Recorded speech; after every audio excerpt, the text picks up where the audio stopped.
அதிகாரம் அடக்கமுடைமை. குறள் 129. தீயினார் சுட்டபுண் உள்ளாரும் ஆராதே நாவினார் சுட்டவடு.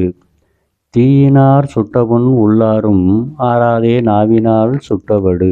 இக்குறளின் விளக்கம்: தீயினால் சுட்டு உருவான புண் உள்ளே ஆறிவிடும்.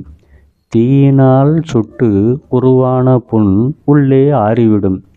ஆனால் நாவினால் தீய சொல் சொல்லி நெஞ்சில் உருவான வடு ஆறாமல் நிலைத்து விடும்.